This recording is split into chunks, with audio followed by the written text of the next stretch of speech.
Howdy y'all, welcome back. Today we'll be looking at Kansas City, Missouri. I've been rapidly creating these videos lately, partially because the history is so astounding to me. The photographs are so quintessential to our understanding of the past that I've also wanted to look deeper into the narratives, searching for that one location, which would be a feather in our cap, a predominantly old world, almost irrefutably previously built superstructure, which would indicate the intricacies and abilities of those, whomever they may be, whom occupied America in our distant past. Lo and behold, with the hundreds if not thousands of predominantly indigenous cities in America, or those cities which began history as indigenous meeting places or burial mounds, hunting grounds, or even previously occupied fortified structures, we rarely have any documentation of exactly what was in these lost cities before the Europeans arrived and modernized them. Usually the history of the past is amalgamated into the history of the future, blended, for lack of a better term, to erase the harsh realities. I've been saying it for years, but in most places across America, you will find that a vast majority of the largest cities have at least some sort of history tying back to an indigenous group or earlier occupying people. Usually, this group is credited with founding the land, laying some basic architecture, which is subsequently developed countless times throughout the years until we reach the cities of modernity. However, every once in a while, really once in a blue moon, we find evidence which appears irrefutably to showcase the exact details which these major cities intended to hide. That is, the fact that a majority of these cities, in most cases, the entire infrastructure of the city, including the base level below the buildings, was a previously constructed indigenous superstructure. Today, looking at Kansas City, Missouri, we will look at photographs that were taken between the year 1860 and 1899. Yes, the same Kansas City who just won the Super Bowl, the same Kansas City whose people claim the name Chiefs, is inappropriate. Of all locations, Kansas City has been pushed to the forefront, and the synchronicity right now is abundant. All the mainstream hoopla aside, we can see in the earliest photographs of Kansas City, which we will be looking at today, something which other cities rarely give us the opportunity to see. That is the real past, the indigenous past.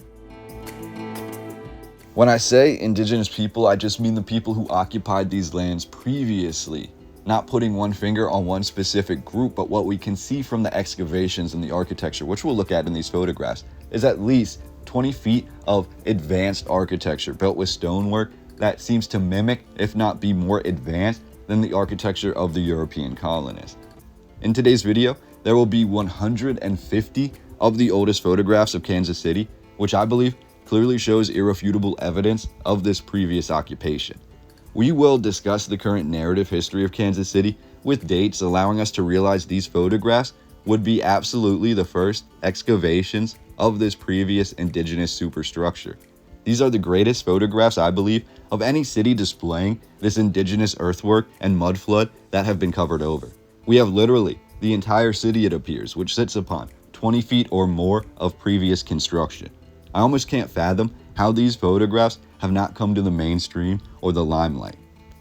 Yet, if we visit the Wikipedia page regarding Kansas City, or the history of that city, or even the indigenous people of that city, these photographs are nowhere to be found. They've been scrubbed from the easily accessible sites. Any history of Kansas City seems to gloss over the fact that the entire city was built on this previous fortification of immense proportions. What the history books do tell us were these naturally rolling hills, accompanied by a few indigenous structures, were mainly torn down by the European settlers to build their architecture when they first arrived. Yet, what we see in the photographs was actually a massive indigenous superstructure, obviously not naturally occurring, as within these previously hidden excavation photographs, we can see dozens of examples of massive stone blocks and even red bricks being founded inside of these, quote, mounds.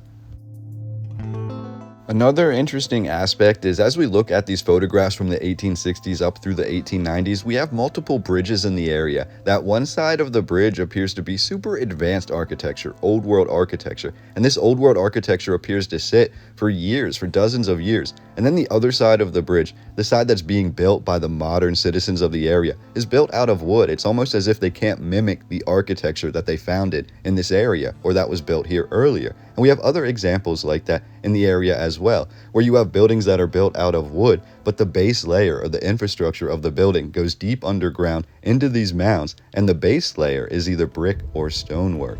And it's not just one part of Kansas City, as you'll see. As we continue through these images, the entirety of Kansas City sits atop these buried ruins of previous architecture. Are the mounds here burial or simply buried by a weather event? The sheer amount of earth which would have had to be liquefied and raised to cover all of this land and all of this architecture in Kansas City is extremely overwhelming. The Historical Society of Kansas City calling these bluffs or naturally occurring hills of land. Who builds this way, and was this all done on purpose? Is the infrastructure a homogeneous stone block? Does it cover 20 feet of mud? The finishing on top of the buildings, is that all part of the earlier structure, or was it built at a later time?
Now, as we dive deeper looking into the images, they are some of the best examples in America of a cataclysmic event or the systematic removal of indigenous people and their architecture. I believe if this architecture was from a previous society, then it had to have been from one that was pretty much as advanced as the European colonists that were arriving to the area. I say this because many times, especially when we look at Kansas City, we can see that the infrastructure here included things like roads. It almost appeared to include paths for things like trolleys or tramways or railways. It appears as if the layout of this superstructure seeded the way for Kansas City and what it became.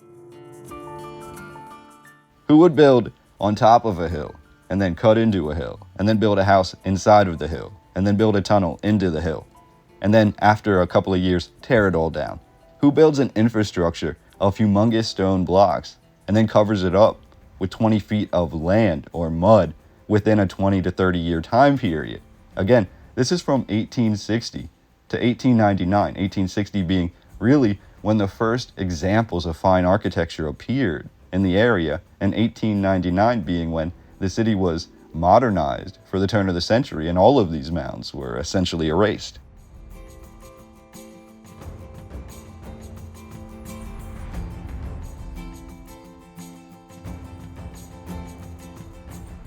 Now, as we look through the remaining photographs here, which we still have a bunch to go through, and I'm gonna get into the current narrative history as well. But as we look at these images, we can see that the landscape, at least by my opinion, and I'd love to hear your opinion down below. By my opinion, this landscape is not naturally occurring. These bluffs that they're talking about in the historical narrative that they call bluffs appear to be ancient burial mounds or ancient earthworks or even ancient architecture, which has been covered over by time or covered over by some sort of cataclysmic event. Now, we're led to believe that all of the architecture in Kansas City comes from the colonists that began to arrive in the late 18th century, but really didn't begin to settle in the area until the 19th century. So everything in the photographs, including anything in these mounds or in the infrastructure that looks to be man-made, was said to be built by the European settlers. Now, if you don't agree with that, let me know in the comments down below, because I certainly don't agree with that. What we see in these photographs is ancient.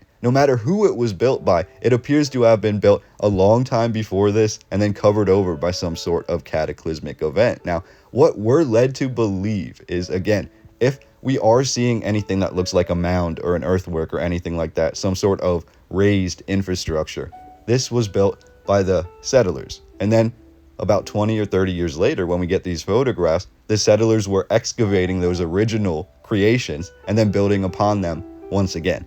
That's what we're led to believe. However, I don't think that that would be possible, to first build some sort of architecture, whoever first arrived here, but it being in the 19th century. And then in the same 15 to 10 year period, covering all of that infrastructure up with mud and land and basically making it look as if it's buried. And then furthermore, building upon that again in the same 15 to 20 year time period until we have photographs in the 1850s and 1860s. Again, it just doesn't seem to fit the timeline that we're officially given today. So obviously it appears there was something nefarious going on here, whether it was just the hiding of the previous indigenous architecture, or if it goes even deeper than that and this architecture itself was much more advanced than even these photographs show us, would indicate either way that the city of Kansas City has a lot more below the surface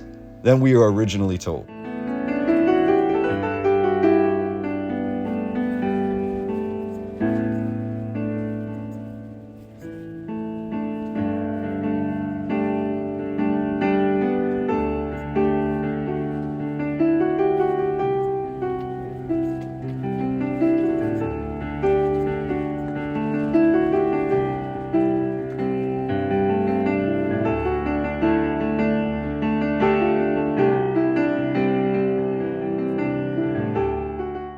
Lots of this narrative also leaves you with a little bit of a sour taste in your mouth. For example, we see them excavating into the earth in Kansas City. We see these houses and these buildings on these sort of raised plateaus, and then we see the train and the trolley tracks running through the lowered ground, and that's already interesting. I've never really seen anything like that in any other old world city. Clear evidence of the land being raised and something happening. But besides that fact, we also have things like the elevated trolley, and we're told that this elevated trolley ran from Kansas City and it ran the whole way out of state. So it must have gone to the other major cities in the area, all around this original infrastructure that was indigenous. There was some sort of superstructure in the area that stretched even towards St. Louis and towards that part of the landscape as well. This was all inhabited by the same group of people at one point, the mound builders as we call them today, but their civilization and their pockets of civilization were much more advanced. They were much more civilized. They consisted of a society, and this society appears to have been completely amalgamated and then covered over by the European settlers. It's difficult to fathom as we look through all of these photographs, the oldest photographs of Kansas City, that almost half of them appear to show something in the image being dug out. It doesn't matter what it is, all of these interiors of these what they call hills of mud or bluffs appear to show bricks and stonework, and furthermore, the mud itself appears to cover 20 feet or more of this architecture, as if there was an event, but the architecture remained intact inside, and the photographs will always have some sort of ironic quote below them, like new construction inside the bluff. It's obvious to me from the hiding of these photographs behind paywalls and stashing them in unknown galleries to the quotes below the images that for centuries, or at least from the beginning of the 1800s, the people of Kansas City and the immediate area have been attempting to rewrite and hide this history. In what way, if you believe the current narrative, did colonists arrive to Kansas City in the mid-1800s only to lay out the entirety of the city in the stone infrastructure, then to have this infrastructure be buried clearly, as we see in the photographs, by 20 feet or more of earth, only to be built upon, and then eventually all of it dug out or excavated within a 30-year time period?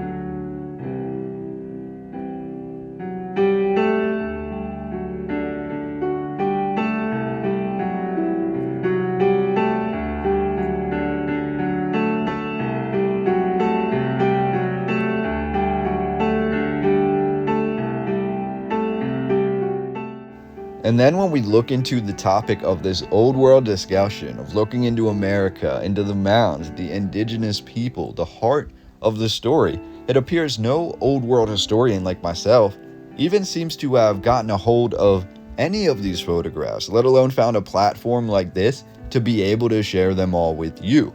So I hope all of these photographs find you well. It's as if the same historians from the 18 and 1900s who built the colleges and the schools, who said that they determined that many of these rolling hills in the whole area of Kansas City to be naturally occurring, are the same ones who are just regurgitating what they are told.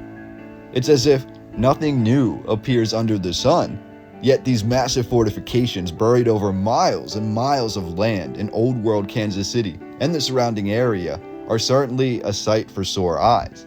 If you can explain these to me the same way you can explain something else that appears under our sun, as if these aren't unique, please do so down below. For example, looking into Kansas City, explain this. We have a bridge that's photographed in the 1860s in the very earliest photographs of Kansas City.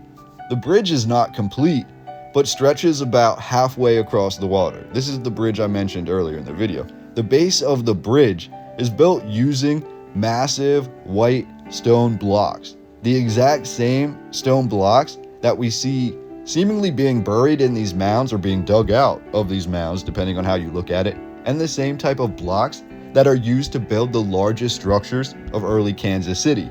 Now, I'm not saying we didn't build it, but if we look at a photograph about 10 years later, so about 1870, the bridge still is not complete.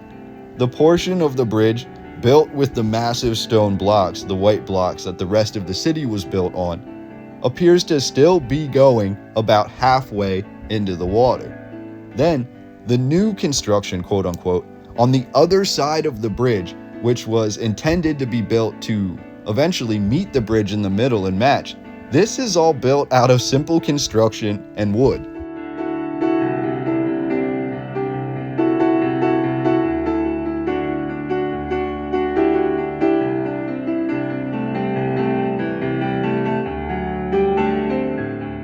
When you look at modern photographs of Kansas City, photographs taken today, or if you go to the city today, it would be almost impossible to recognize any of these ancient mounds or any of the ancient infrastructure that exists right below your feet. That's what's so questionable and so entertaining, so fascinating about looking into this narrative. Even by the turn of the century, in the early 1900s, by the 1920s, I'd say, you really could not recognize any of the mounds in Kansas City. They had all been removed, they had all been razed, they had all been excavated, they had all been destroyed. And as the city began to provide for its people, just like the other major cities of America, we have less and less focus on the indigenous people, to the point we don't have a lot written about any of the indigenous findings in this area, if they occurred at all. Like I said earlier, most of this history is compartmentalized to the point that we're led to believe, or at least people of Kansas City were led to believe, that this infrastructure was mainly naturally occurring. And if it wasn't naturally occurring, they were led to believe it was built by earlier European settlers, almost to the point that it's unsettling, because we know for a fact that indigenous people roamed this area, they ruled this area. They were mound builders in St. Louis, and the mound builder culture traveled up along the rivers to the Ohio and the Missouri. So to say that this indigenous culture that thrived everywhere else did not thrive in Kansas City is a bit of an overstretch. And by the early 1900s, to see the city completely gutted to the point we can't even recognize any of the indigenous previous superstructure is absolutely fascinating. It's remarkable. It's a tragedy in its own right.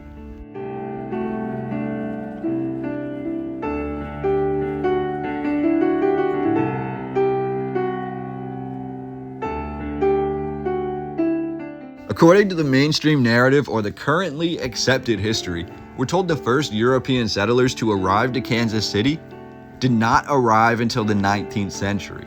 A little less than 200 years ago, we're told settlement of this land began. And yet, the first to document this land was one Etienne de Vignard, Sieur de Bourgmont, and I probably got that name wrong, but Etienne had abandoned his French post as the commander of Fort Detroit And according to this narrative, Etienne had married an indigenous woman and he had children. This is when he fled Fort Detroit around the beginning of the 18th century, landing some 90 miles east.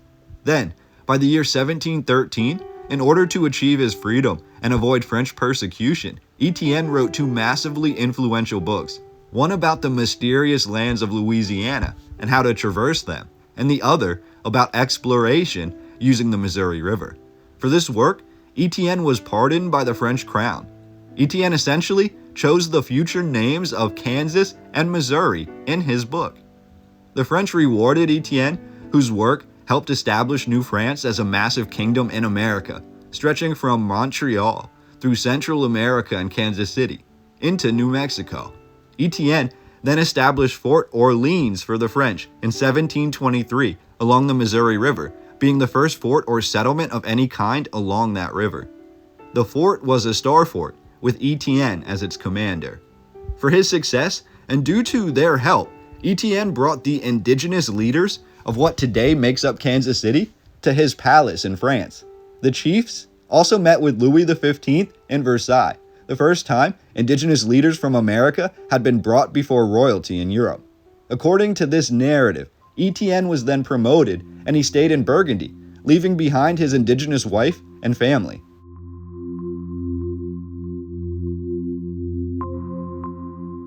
This narrative concludes by saying, when the indigenous chiefs returned to America from France, having been so displeased with what they saw in France, the chiefs then ordered all of the colonists to be expelled from Fort Orleans.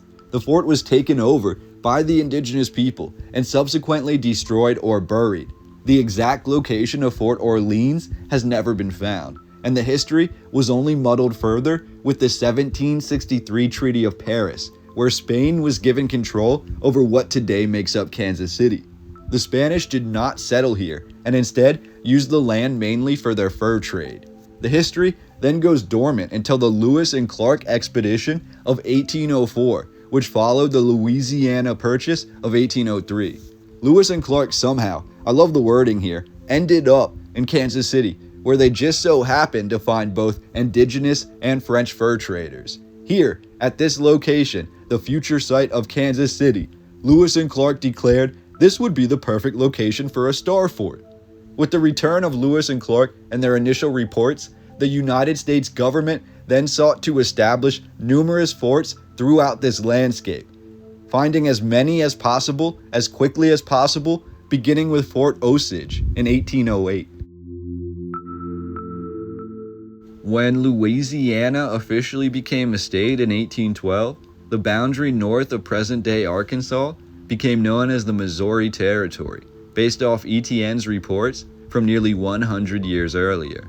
As plans were weighed for Missouri's future in the Union, as part of the Missouri Compromise of 1821, Missouri was admitted as a slave state by Congress, becoming the 24th state of America. We're told since the year 1800, Kansas City has experienced multiple major floods and even changes of the course of the river, which have dramatically reshaped the land, time and time again. Is this a coincidence? The Treaty of St. Louis essentially removed and relocated the indigenous people of Kansas City, Missouri, to parts of Kansas State. These relocated individuals created their own fortified towns, one of them known as Argentine, Kansas.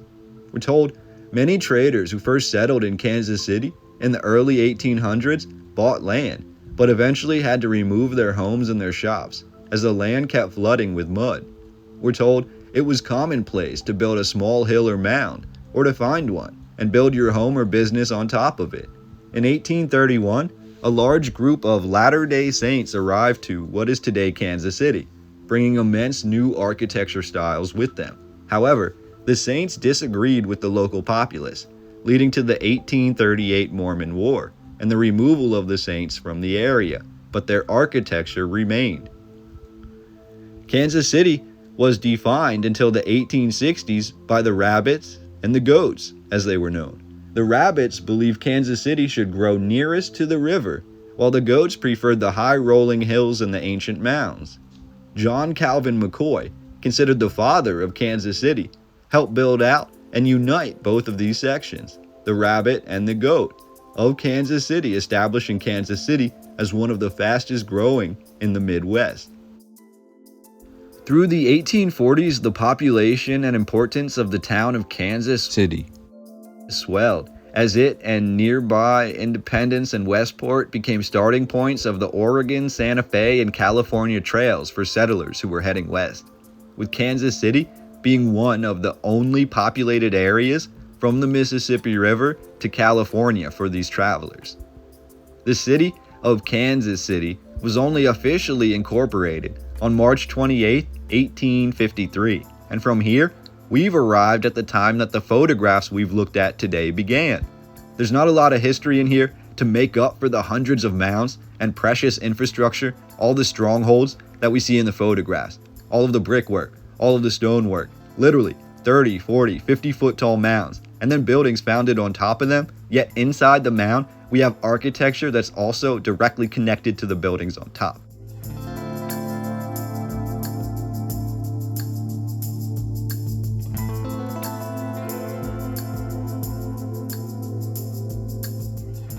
For the most part, when we look at major cities around the United States and around the world in general, we can find a generalization that most of them had an indigenous culture that lived in the area previously. However, what we don't often see, and what I believe Kansas City is the best example of, is that these previous cultures not only resided in these areas, but they had massive fortifications. They had the ability to build. They had a form of society and architecture which rivaled ours today. And only through these excavations, which were mainly destroyed, these excavation photographs, which were mainly hidden, can we find that this evidence is abundant. In Kansas City and in the Historical Society and the records and all of these photographs I was lucky to get my hands on and be able to share with you today, we can find some of the best evidence that this sort of event really did occur. Whether it was a cataclysmic event, a flooding event, a freezing event, or the planned and orchestrated taking over of an area, what we do have is the area itself. Photographs of the excavation. We can see the arches, the brickwork, the stonework that resided beneath the streets of this area before the colonists arrived. And no matter what they claim, when we look at this area, what we do have is architecture that is hundreds, if not thousands of years old, and is buried below layers of earth and mud. What does this mean? I'll let you decide.